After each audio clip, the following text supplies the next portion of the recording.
ተመልሰናል ተመልካቾቻችን በሁለተኛነት የምናነሳው ጉዳይ በኢትዮጵያ የፖለቲካ አውድ ውስጥ አዲስ ንፋስ እየነፈሰ ነው። ከመጋቢት 24 2010 ጀምሮ የትብብር የአንድነት ብሔራዊ ጥቅምን መሰረት ያደረገ የፖለቲካ እንቅስቃሴ በተፎካካሪ የፖለቲካ ፓርቲዎች ጭምር እየተመለከትን እንገኛለን። ከዚህ ቀደም የፖለቲካ አውዳችን የለመደው በጭፍን መደገፍ አሊያም ደግሞ በጭፍን ጥላቻ እንደሆነ ይታወቃል። ከዚህ በመለስ ያሉ እንቅስቃሴዎችን እየተመለከትን እንገኛለን። እዚህ ላይ ነው ትኩረቱን የሚያደርገው ሁለተኛው ሐሳባችን።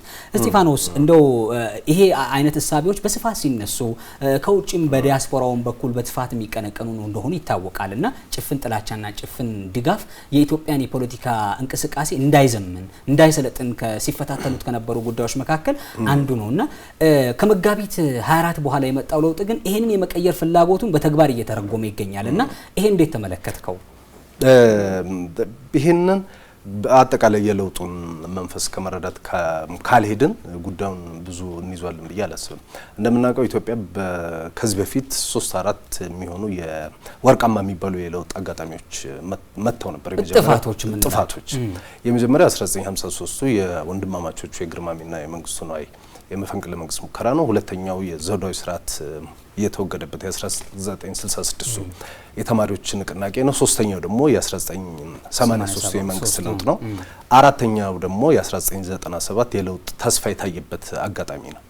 እንግዲህ አምስተኛ የመጣው ደግሞ የመጋቢት 24 ለውጥ ነው ማለት ነው። መጋቢት 24 የመጣው በኢትዮጵያ ወጣቶች መስዋዕትነት በወቅቱ ገዢው ፓርቲ ውስጥ በነበሩ እና ህዝብን ጥያቄ በተቀበሉ አመራሮች የጋራ ትግልና መስዋዕትነት ጭምር የመጣ እንደሆነ እናውቃለን። ከመጋቢት 24 ለውጥን ተከትሎ የመጋቢት 24 ለውጥ ተስፋ ብቻ ሳይሆን ተጨባጭ ለውጦችም የታዩበት ነው ማለት የምንችልም ይመስለኛል። ያ የሆነበት ምክንያት ኢትዮጵያ በሁሉም መስክ ያልተሄደበትን መንገድ መሄድ የጀመረችበት አጋጣሚ ፈጥሯል። እንደምናውቀው ከዚህ በፊት የነበሩት የለውጥ አጋጣሚዎች በሙሉ የተከሸፉ ወይም ደግሞ በአግባቡ መመራት ሳይችሉ ቀርተው የተደነቃቀፉ ናቸው።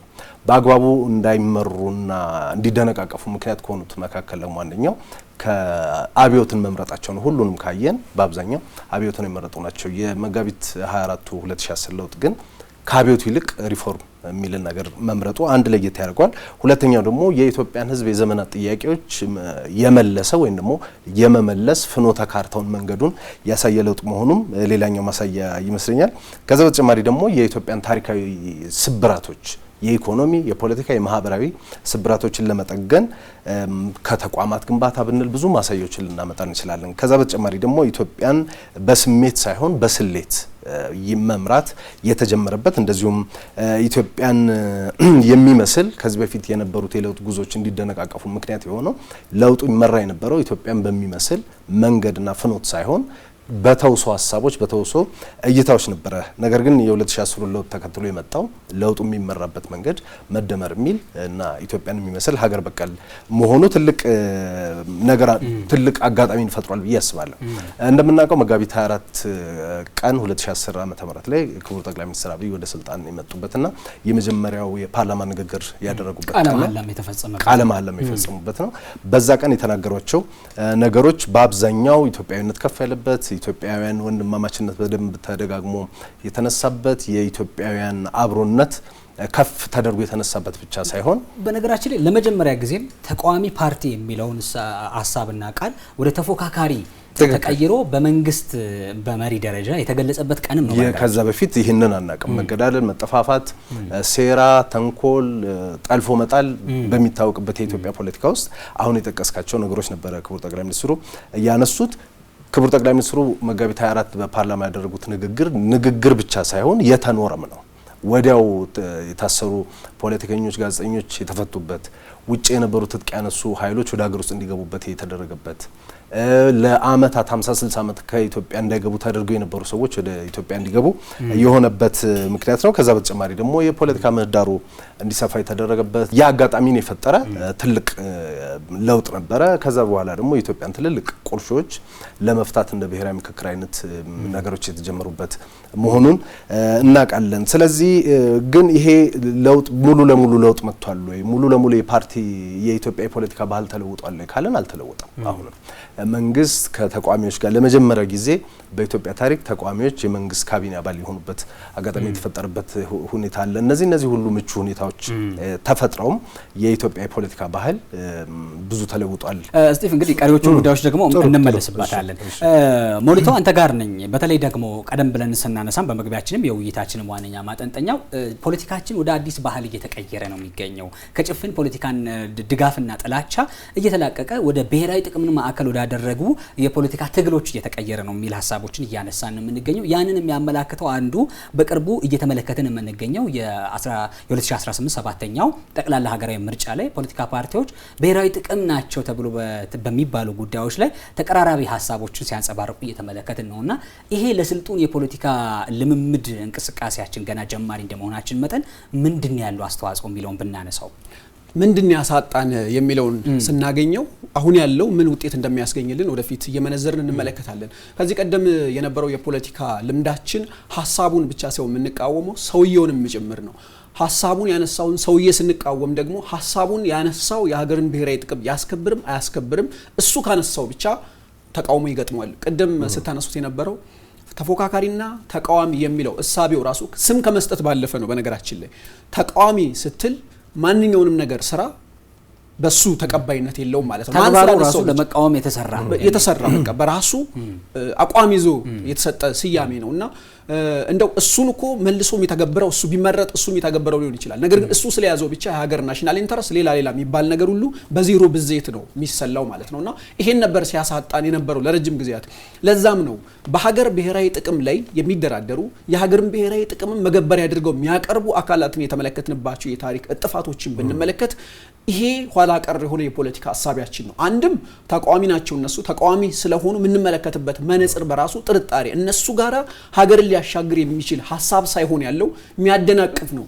አካሄዱን ያደናቅፍ የሚችል ሐሳብ ነው ያለው የሚለው መጥፎ እይታ ገዢ ከሚባለው ወይንም መሪ ከሚባለው ወገን ከዛኛው በኩልም በተመሳሳይ ተቃዋሚ የሚለውን እሳቤም ጭምር ተቀብለው መቃወም ላይ ብቻ መሰረት ያደረገ ነበርና ለዛም ነው የሀገርን ብሔራዊ ጥቅም ለድርድር ያቀርባሉ የሚባሉ የተለያዩ አካላትን ባለፈው ጊዜ ተመልክተን የነበረው።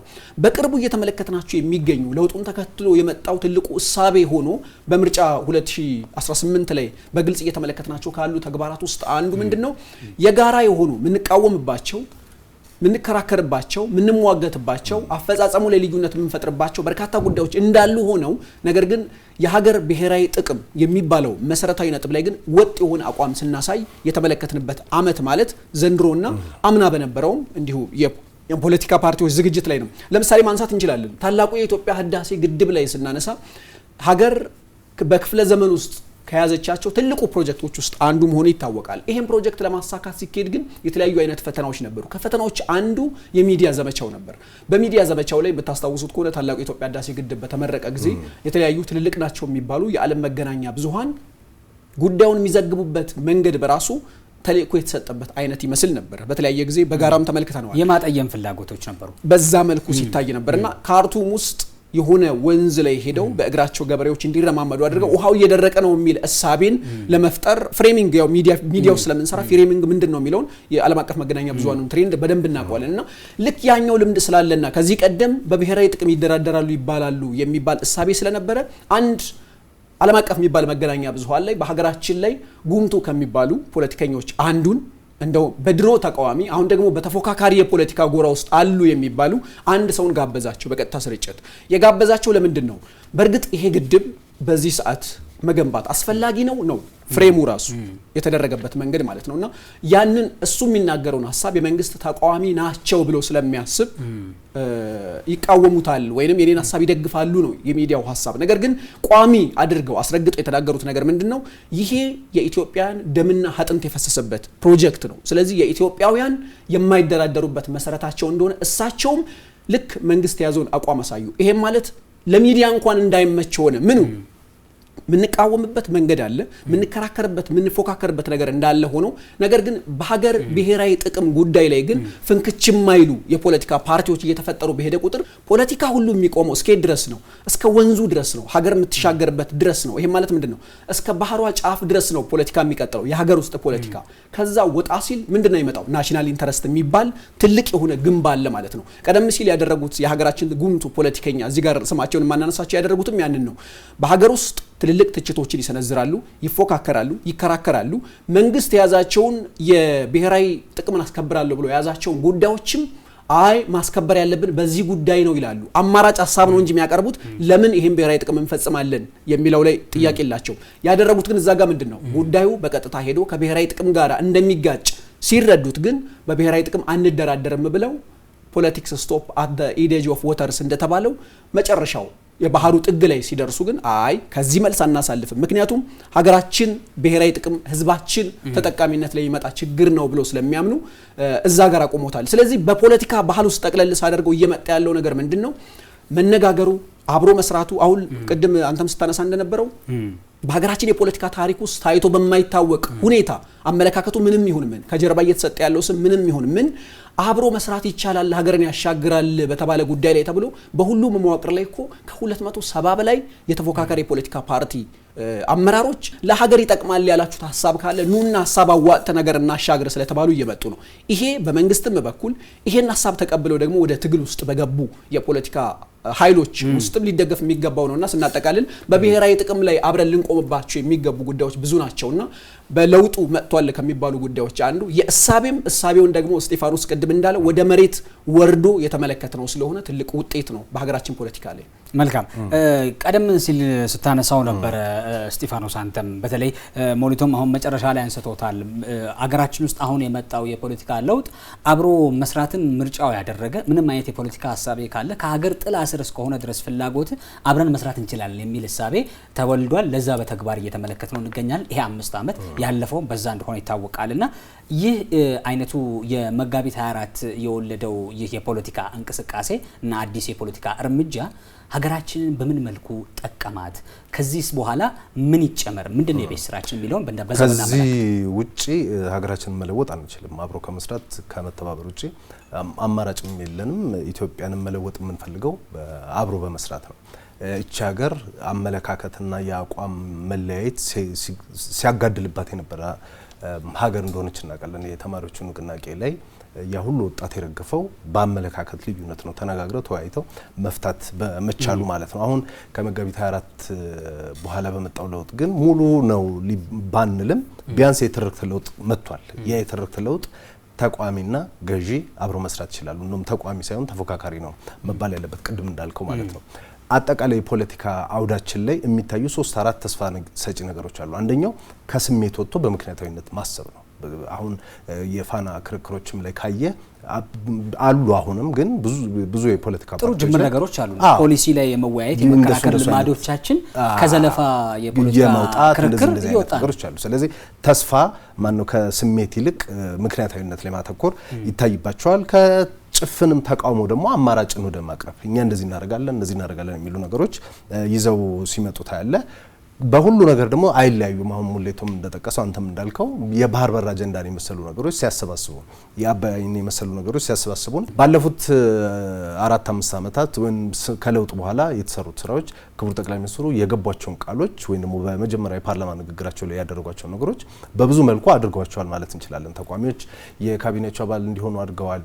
የተፎካካሪ ፓርቲዎች በበጀትም በምንም እንዲደገፉ ተደርጓል። አሁን የ7ኛው ሀገራዊ ምርጫ ላይ የሚቀጥለው ፓርላማ ብዙ ድምጾች የሚሰሙበት ለማድረግ የገዢው ፓርቲ አንዳንድ ቦታዎች ላይ የማይሳተፋቸው ቦታዎች ሁሉ እንዳሉ እየሰማን ነው። ስለዚህ የኢትዮጵያ ፖለቲካ ባህል ከዚህ በኋላ ወደፊት እንጂ ወደ ኋላ መመለስ የለበትም። ወደፊት እንዲሄድ ደግሞ ምን መደረግ አለበት ከተባለ መንግስት የጀመረው ነገር አለ፣ እሱን መቀጠል ነው ያለበት። ተቋሚዎች እንዲሳተፉ፣ ተፎካካሪዎች እንዲሳተፉ መደረግ አለበት። በተፎካካሪ ፓርቲዎች በኩል ደግሞ ሀሳብን መሰረት ያደረገ ፖለቲካ መምጣት አለበት። ጫካ የሚገኙ ሰዎችም ደግሞ ይሄንን መድረክ መጠቀም አለባቸው። የኢትዮጵያ ፖለቲካ በዚህ መልኩ እየተቀየረ ነው። ሚዲያም ህዝብም ደግሞ ግፊት ማድረግ አለበት። በአጠቃላይ የመጋቢት 24 ለውጥ ተከትሎ በኢትዮጵያ የፖለቲካ አትሞስፈር ላይ ሙሉ ለሙሉ ባይባልም ቢያንስ የትርክት ለውጥ መጥቷል። የኢትዮጵያ ፖለቲካም በጭፍን ከመቃወም እና በጭፍን ከመደገፍ ወጥቶ በምክንያታዊነትን እያጠናከረን የመጣውና ይሄ እንዲጠናከር የኢትዮጵያ ፖለቲካ ወደ ኋላ ሳይሆን ወደፊት እንዲሆን ህዝቡ፣ ሚዲያውም ሁሉም ኃላፊነት አለበት። በትክክል እንግዲህ እንዳነሳ ነው መፎካከር ለትብብር በር የሚከፍት ነገር ነው። ተቃውሞ ላይ መሰረት ስታደርግ ግን አብረ ለመስራትም እድል አይፈጥርልህም። ምክንያቱም በምትቃወምበት ጉዳይ ላይ እና ደግሞ ተቃዋሚ ነኝ ብለህ ብቻ ራስን ለይተህ የምትቆም ከሆነ የትብብር ምዕራፎችን ሁሉ እየዘጋሃቸው ስለምትሄድ የሀገርን ብሔራዊ ጥቅምም እስከ መጋፋት የደረሰ እንቅስቃሴ ውስጥ ትገባለህ። ይሄ ደግሞ ባለፉት የፖለቲካ በተለይ ደግሞ የፓርቲ ፖለቲክስን ከጀመርንበት ጊዜ አንስቶ ስንለማመደውና ስናየው የመጣ ነው ሀገርን ለአደጋ ሲያጋልጥ እንደነበር እናውቃለን። ይሄን ለመቀየር ተሞክሯል። የሀገርን ብሔራዊ ደህንነትና ጥቅም ለማስከበር በሚያግዝ መልኩ ፖለቲካችን ሪፎርም እያደረገ እንደሆነ የሚያሳይ ነገር እየተመለከትን ነው። ለጠላት መጠቀሚያነት ይውሉ የነበሩ ስንጥቃትና ክፍተቶች እየተዘጉ ናቸው ዛሬ የሚገኙት። ዛሬ በባህር በር ልዩነት የለም። ዛሬ የኢትዮጵያን ብሔራዊ ጥቅምና ሉዓላዊነትን በሚያሰጉ ጉዳዮች ላይ ሁሉ የተፎካካሪ የፖለቲካ ፓርቲዎች እስከ ግንባር ድረስ ዘምተው ምን ሲሰሩ እንደነበረ እናስታውሳለን። 2013 2012 ለዚህ ማሳያ እንደነበሩ ይታወቃል። በሰሜኑ የሀገራችን አካባቢ አጋጥሞ በነበረው ጦርነት ማለት ነው። ሌላኛው የፉክክርና የትብብር መስኮችን የለየ የፖለቲካ ባህልን እንድናዳብር በር ከፍቶልናል። እርግጥ ነው ሙሉ አይደለም፣ መጨመር አለበት፣ ማደግ አለበት። ግን ደግሞ የት ጋር እንተባበራለን፣ የት ጋር እንፎካከራለን የሚለውን ግን በፖለቲካ ፓርቲ ደረጃ እና በፖለቲካ አውዳችን ውስጥ እየለየን እየመጣን ለመሆኑ የዘንድሮ የምርጫ ክርክራችንም በተስፋ ሰጪ ነገሮችን እየተመለከትንበት ነው። ለማንኛውም ይህን ጉዳይ አሁንም እዚህ ጋር ገታ እናደርግና ወደ መጨረሻው የውይይት ምዕራፋችን ደግሞ እንሸጋገር። ጥሩ ውድ ተመልካቾቻችን በመከታተል ላይ የምትገኙት ሀሳብ ላይ ነው። ሀሳብ ላይ እንደቀጠለ ነው። በመጨረሻ ከውጭ ወደሚመለከተው ጉዳይ ካፍታ በኋላ ይመለሳል።